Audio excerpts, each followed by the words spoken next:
Yes, your boy Crypto Blood, and welcome to another episode of My Two Satoshis. It is January 10th, 2020. Shout out to my man, the tech geek out there on YouTube for the song request today, The Babysitter featuring Offset. Thanks for the song request, bro. We're gonna rock out to this. What's good, people? Welcome to another episode. Today, we're going to look at an article out of, I think it is CoinGate, regarding Ripple. It looks like if this next amendment is agreed upon, they're gonna have the ability to delete your account altogether. Shout out to all my Ripple fans out there. This is what you guys want, I guess. This is what you want. So we'll take a look at this amendment proposal. It hasn't passed yet, but it doesn't, wouldn't put it past them at all. Wouldn't put it past them. So we'll see what happens with that. Also, LedgerX in trouble. Apparently, the founders were ousted. I didn't even know about this. LedgerX director and investor has withdrawn his funds and alleged the company may be failing its investors in a dramatic letter obtained by CoinDesk. We'll look at the details of this letter and questionable firing of one of the founders. Interesting. They never, it was thought that LedgerX would be the first one to come to market with their custodial services. Before backed, they were all ready to go. And I don't think to this day they're still not live. So very interesting to see what's going on over there in that camp. And lastly, out of Decrypt Media, I really think this story right here is bigger than anything we've seen in 2019, to be honest with you. I know that PewDiePie has been partnered with DLive, but this is a step in the right direction to get people who aren't really aware of cryptos like that, or if they do know about it, they're not really into it.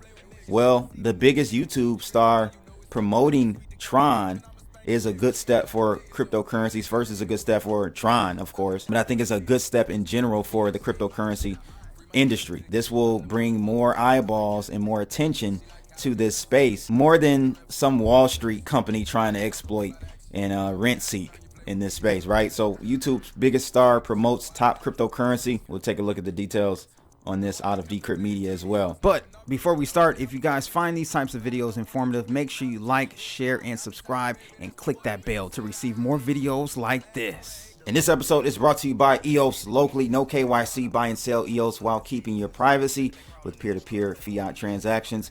Check out EOS Locally today. They've actually got a new feature where they're offering the exchange of WAX and EOS versus US Tether. And so now you'll see available WAX, USD versus EOS, and this EOS DT as well. And they've got Tron coming very soon, I was told by the team. So check them out if you guys want to cop some crypto on the low. EOSlocally.com. Heat map looking green today for Friday. Bitcoin is up 1.5% to $8,062. We've got Ethereum up 3.6% to $143. EOS, wow, up 6.4% to $2.92. Even bigger is Litecoin, up 7.6% to $48.73. Any of you who think any of these coins will be a currency, you're out of your mind. The volatility is like none other in this game. Bitcoin Cash is also up today. Spot price is at $253.30. Ironically enough, Binance is actually down, one of the few that are down today at $14.41, down 0.5%. But as you can see, we've bounced right off my line, guys, that I drew a few days ago. And this is good news, technically very good news, almost a V-shaped bounce. So that lets us know there is a lot of attention that was paid at 7,600. And so let's see if we can make new highs, take out that high of 8,400 in the next couple of days. But very good from a technical standpoint, very good move off those lows. Let's take a look at this LedgerX drama going on. This is out of CoinDesk. Says that LedgerX board member says company is in disarray after founders ousted. Nicholas Gundin wrote in a letter addressed to the LedgerX holding board and LedgerX shareholders in the office of the Inspector General at the Commodities Futures Trading Commission that he was concerned about how the Bitcoin derivatives provider was operating since the company's founders were placed on administrative leave as of December 9th. I'm concerned, he says, with recent developments at the company, particularly the fact and manner in which the founders Paul Chow and Juthika Chow, and particularly Juthika, have been barred from continuing their roles as the company. According to an exhibit filed by LedgerX in its designated contract market, application. Gundin has been a board member since 2017 as the market participant and was on the company's disciplinary panel as of last year. So in a 3-page list of concerns, he explained that since the founders were ousted, no one has acted as his point of contact, and alleged that some shareholders appear to be receiving preferential treatment. A petition was circulated at the office, which 75% of employees signed in support of retaining Paul and Juthica's leadership. I have seen a copy of this petition and believe it is to be legitimate. 2 of the employees who filed the petition were fired, apparently in retaliation. Wow. He is also concerned that LedgerX may no longer be compliant with regulatory requirements and may be failing in its fiduciary duties. While a case can be made against Paul due to his recent external communications, no comparable case can be made against Juthica, and yet she is being removed as well in spite of being the best suited candidate for CEO. It looks like he is referring to the tweet and possible letters written by Paul alleging wrongdoing on the part of the CFTC after the company was not allowed to launch physically settled Bitcoin futures contracts last year. And that's what I was referring to, and I actually did a video and reported on this whole situation in regards to LedgerX and Bakkt. It was said that LedgerX was really all ready to go. Everything was in order and they were ready to launch their physically settled Bitcoin futures. But last minute surprise, Bakkt gets the green light over LedgerX. So Gundin expressed concerns that Miami International Holdings, one shareholder in the company, might be attempting to take over the company or at least acquire its regulatory licenses. Gundin said Mia X, the company, not the No Limit rapper, was the only shareholder to attend and participate in certain private board meetings, which he found problematic. Aside from board members, no other shareholders were present. And he also mentioned that the CFO of LedgerX has been kept in the dark about various board meetings and actions as well. So this is a hot mess. It looks like I'm not too sure what's going to happen here, but I just felt like that was a big drop of the ball, and literally it may not even be LedgerX issue. As Paul, the co-founder, mentioned, he believes it was the CFTC, and I wouldn't put anything past that being the case. So we'll have to see what happens, but they have still not launched any product, which is amazing because they were light years ahead of everyone else when they were bragging about it at one point. So just crazy to see the turn of events in this situation. Just want to give you an update on that. Let's look at this Tron DLive situation with PewDiePie. He is, I think, the biggest YouTuber out there, and this is big news. I'm telling you, this is big news. So looks like PewDiePie spoke out about the recent acquisition in the crypto space, and in that same scenario is giving away his gaming chair to celebrate a new partnership. And it says PewDiePie, who has the second biggest YouTube channel, posted a video discussing Tron, a top 15 cryptocurrency, and the streaming platform it recently acquired known as DLive. So in this video PewDiePie published less than a day ago, the YouTube influencer describes the reasons why he decided to join DLive back in April 2019.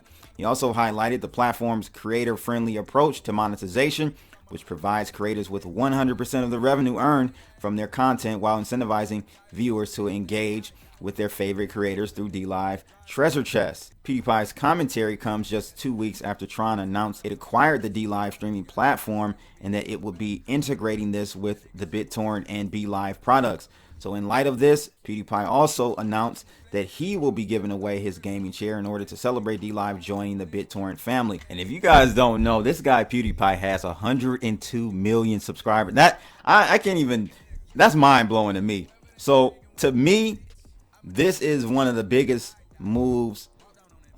Really, it started with him jumping over to DLive in the first place back in April of 2019. But I think as this progresses and this matures, this relationship, and more people jump over to DLive really may be a sleeping giant, and Tron may be onto something here, even if it's a bunch of gimmicks as far as the marketing behind Tron. It's working, evidently. You know, I've been very critical of Justin's son and how he approaches different things, but it's working. Like it or not, it is working. And so I think this is a really big move for the space. You know, this is a really big move. So you got to give it up to Justin's son for even getting this done as far as acquiring DLive, which then kind of leverages the whole DLive and PewDiePie relationship. I want to really know, is this good for crypto in your opinion, like in general?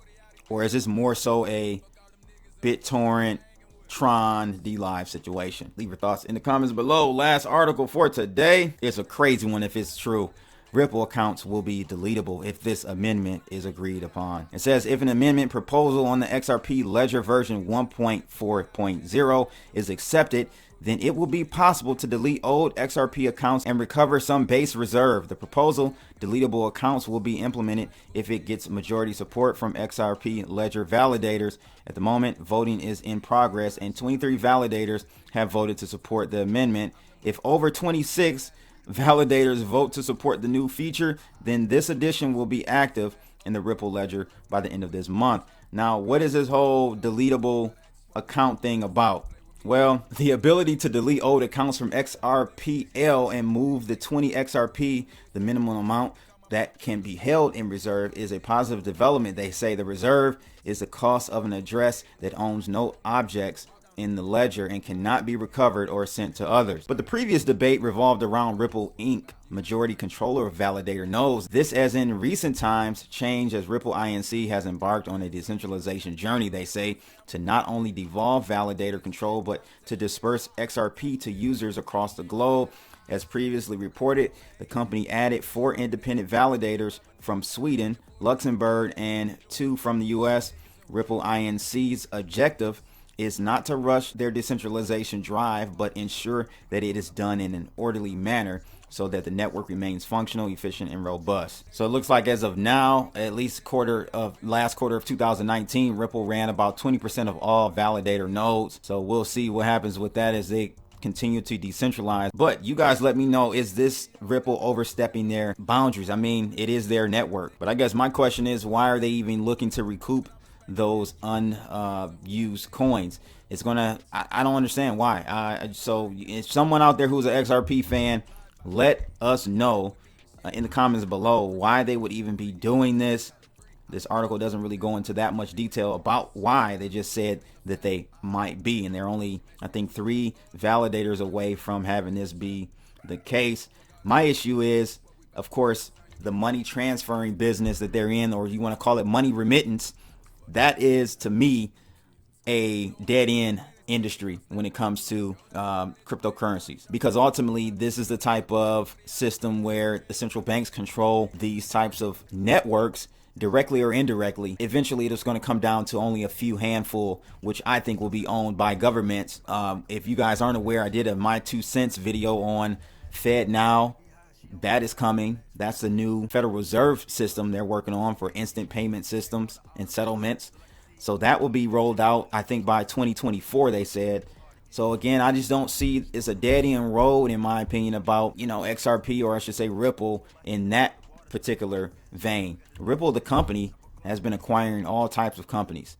Okay, so I don't know, Ripple, the company, may be fine, but personally, seeing a future where XRP is the underpinning of vast amounts of different settlement networks for banks and interbank lending and remittance, I just don't see it happening. That's my whole situation with Ripple. I think the governments are definitely going to take over that. You see China, they're already creating their own situation with digital yuan.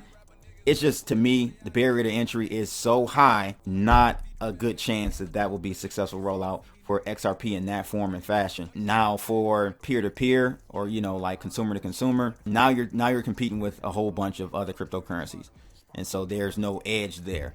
But their initial marketing pitch was that they were going to help banks with settlements, right?